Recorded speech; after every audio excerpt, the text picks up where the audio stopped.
Bienvenue sur le podcast d'AVB. Nous vous proposons de découvrir ou redécouvrir ensemble quelques notions clés de l'assurance en quelques minutes. Pour ce nouvel épisode, j'ai le plaisir d'accueillir Nicolas, manager actuaire chez AVB. Et tu viens nous parler d'une notion clé, d'un concept majeur de l'assurance qui est le compte de résultat et le S sur P. En assurance, de quoi parle-t-on quand on parle de compte de résultat ?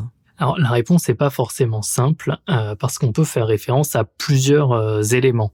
On peut parler d'un côté des éléments comptables, le bilan, le compte de résultat, que va produire la compagnie dans le cadre de ses livrables comptables, de manière annuelle, de manière trimestrielle, etc. Mais on peut également parler, et surtout dans le cadre des contrats collectifs, d'éléments qu'on présente à la société souscriptrice, par exemple AVB, relatifs aux résultats de son propre contrat santé ou prévoyance. D'accord, donc deux notions, on va dire une notion classique de résultat, de compte de résultat d'entreprise et une notion spécifique liée au contrat d'assurance. Et qu'est-ce qu'on va trouver comme éléments différents dans le compte de résultat des contrats ? Oui, tout d'abord, on va avoir une différence en termes de présentation. Dans le cadre comptable, on va être sur une présentation par exercice comptable, c'est-à-dire qu'on va mettre ensemble tous les flux d'une même période, et donc tous les flux qui ont été payés, par exemple, par la compagnie d'assurance sur cette période sans les distinguer. Quand on va présenter le compte de résultat spécifique à une entreprise, on va généralement plutôt présenter les flux par survenance, c'est-à-dire qu'on va mettre ensemble les flux de cotisation et les flux de sinistres qui sont relatifs à la même période de couverture. Ok, donc le compte de résultat, ça fait référence, on va dire, à deux notions bien différentes.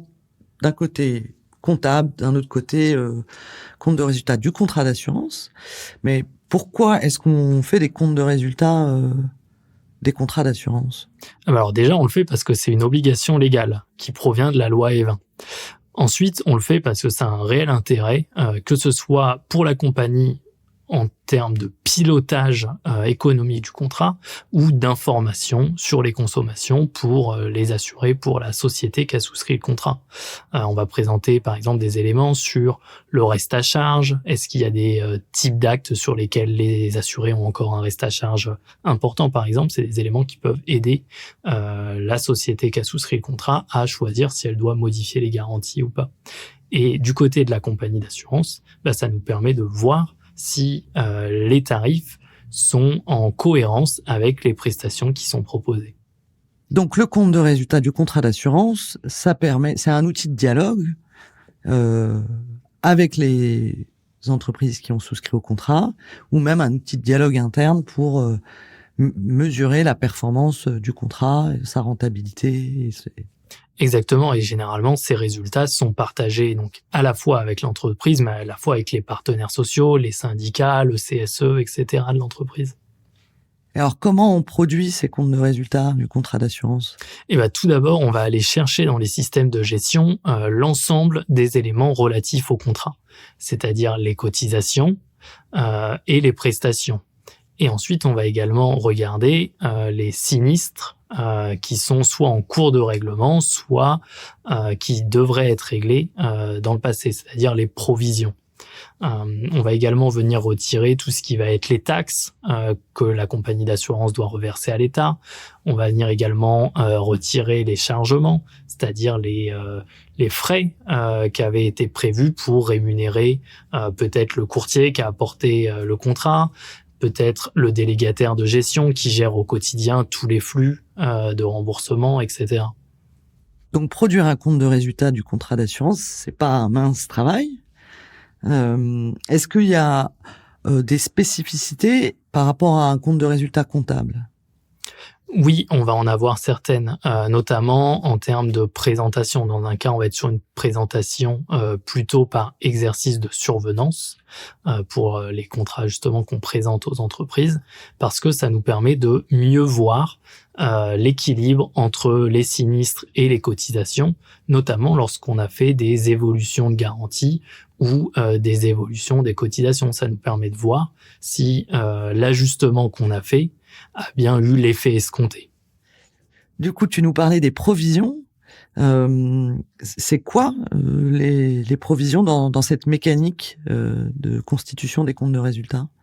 Les provisions, c'est un montant que la compagnie d'assurance s'attend à verser dans le futur, mais qu'elle n'a pas versé aujourd'hui.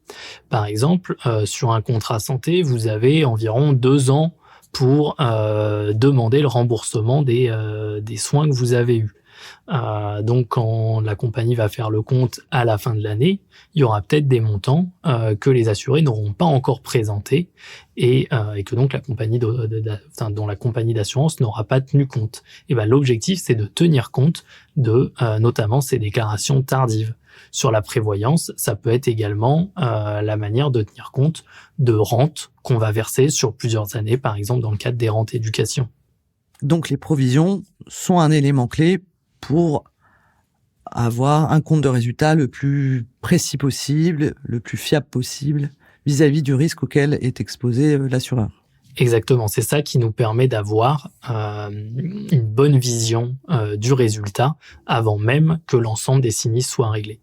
Ce résultat, il sera globalement de plus en plus fiable au fur et à mesure que le temps va s'écouler et que donc les provisions vont diminuer et potentiellement diminuer parce qu'elles se transformeront en sinistres réellement réglés. Les provisions se réalisent, du coup. Les prévisions se réalisent. Alors, en dehors de ce compte de résultats, est-ce qu'il y a d'autres indicateurs qu'il faut suivre ou qui sont clés dans le cadre de pilotage de la rentabilité des contrats ? Oui, vous pouvez beaucoup entendre parler du S sur P, le ratio sinistre sur prime ou prestation sur cotisation, P sur C. C'est notamment cet indicateur qu'on va regarder pour estimer la revalorisation des tarifs qu'on pourrait appliquer sur un contrat.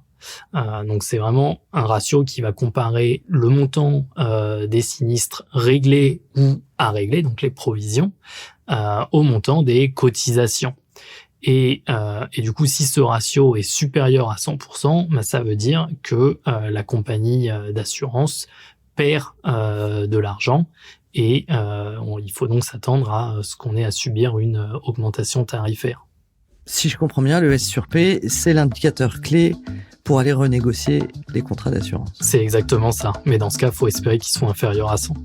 C'est très clair. Merci Nicolas. De rien.